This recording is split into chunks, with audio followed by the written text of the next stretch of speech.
Dead game. You've seen it before in the comments, Twitter replies, angry chatters on Twitch. Dead game. What does that really mean? In most cases, the game is clearly not dead. Games can lose players but still have a solid base of people that play it consistently. A good example is Overwatch, which I know has lost a lot of their player base over time, but is still very much alive. Sure, it's not doing as well as it did 3 years ago, and people will constantly comment dead game, but it's not dead. No. A dead game is a game that doesn't have a player base anymore. Some games have sequels and are phased out by their own developers, so in that scenario, yes, Call of Duty 2 is a dead game, but nobody plays that anymore because there's multiple Call of Duties. So games that have sequels, we're not talking about that. Lately, more and more games seek longevity, with no sequels. Fortnite and League of Legends have stayed on top for years with little sign of stopping, and with no sequel in sight. Unless, of course, you count Fortnite Chapter 2, which you shouldn't because it's not a sequel. Even smaller games like Team Fortress 2 and Titanfall 2 have a small but dedicated player base, keeping these games afloat. So the games that I want to discuss today are the games that died too quickly, within a year of their launch. And I want to focus on the multiplayer games that I've done videos on before that are no longer thriving and are either dying or straight up dead. And in this video, I want to pinpoint what exactly went wrong with these games.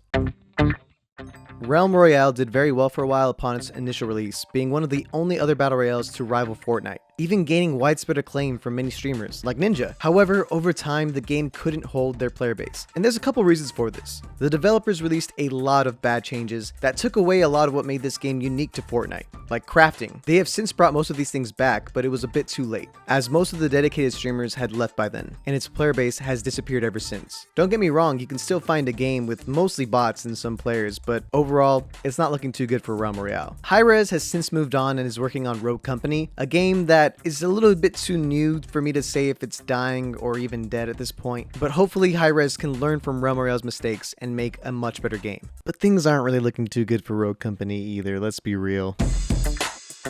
When I made a video on Splitgate, I pointed out some of its problems which have since then been fixed. The game looks good, it has better cosmetics, and is overall a great game. Unfortunately, it is a game with a low marketing budget that they spent to get big streamers to play it when it wasn't so polished in the first place. On top of that, the people that really love Halo were greeted with the Master Chief Collection on Steam. The game, at the time of this video's release, still does not have a console release, and I'm afraid that even that won't save it at this point in time, which is unfortunate because it was a very fun and unique game that I personally enjoyed.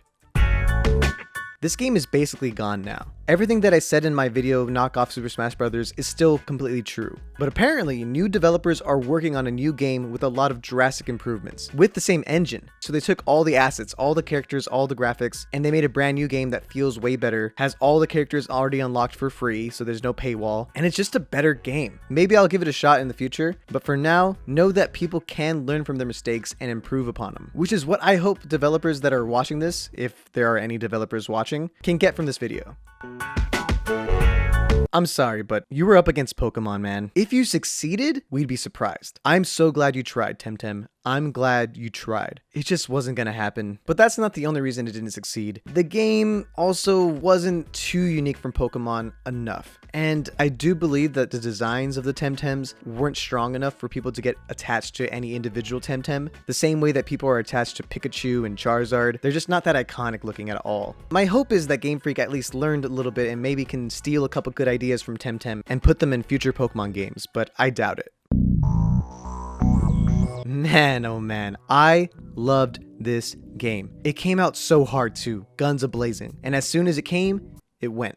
I believe that there were a couple things that this game did wrong. First of all, it was a battle royale that came out way past the peak of this genre, so genre fatigue definitely played a big part in this. At this point, the heavy hitters in the battle royale genre have already been established. People that like extreme movement are going to go to Apex. People that like building mechanics, Fortnite. People that like a little bit more of just a casual shooter, you got Warzone. The second thing that I have to say is the skill gap in this game was insanely high, being one of the least noob-friendly games to get into. The fact that every gun was hit scan was insane, meaning that there was no bullet fall off, so you could literally be sniping people across the map like 300 yards away, which in the hands of a pro is a lot of fun. If you're a noob, you're gonna get sniped across the map constantly, and that's just not fun. So while this game had insane Twitch interactions that I think other games should really learn from, the fact is because a battle royale cannot thrive without a casual audience. If it came out before Apex or a little after perhaps, it could have probably been bigger, but it's sad to say that it's already on its way out. But who knows? Ubisoft has had terrible launches before and then flipped that around. Take Rainbow Six Siege for example. That game is thriving now and is one of the bigger games out there. Not the biggest, but it has a very strong audience. Maybe they can turn around Hyperscape, but honestly, I do feel like this genre is already so saturated and I think can move on without it.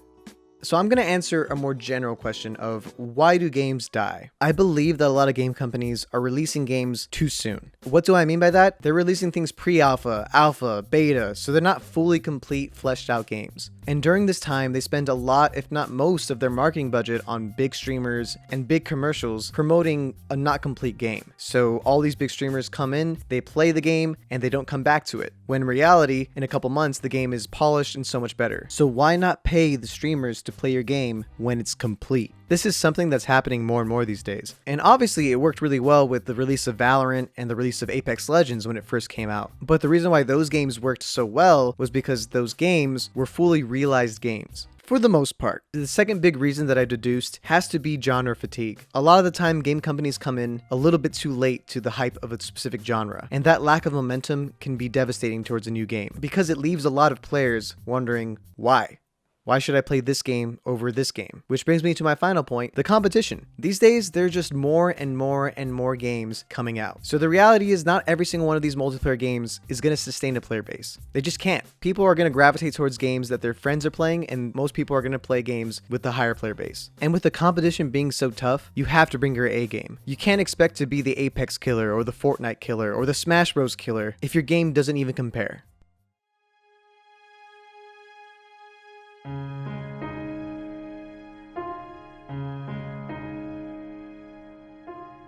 Where do the games go whenever they die?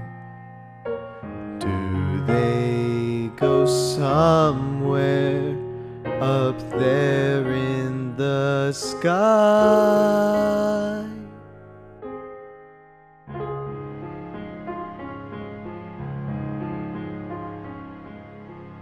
Where do the games go when they are no more? I want to find out so I can explore a happy place for dead games up above, with unlimited players, with unlimited